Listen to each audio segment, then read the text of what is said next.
Ayan guys, nandito tayo ngayon sa Tacloban Airport. Papunta tayo sa Manila para pumunta sa Mi Pares.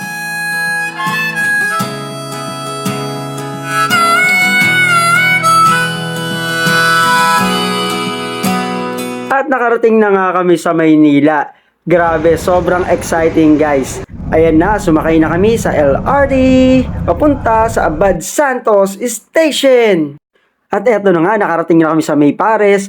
Grabe, guys, sobrang bait ng mga staff nila. At syempre, napakasarap din ng kanilang mga menu. At ayan nga pala yung mga message ng mga sumusuporta sa ating kamag-anak. Grabe, solid na solid. At ayan na nga, dumating na ang aming pares. Grabe, ang sarap kaayo. Promise, sabaw pa lang, ulam na. At sure ako, mapapa-extra rice ka pa. Kaya punta na rin kayo dito sa Mi Pares, dito lang sa LRT Abad Santos Station.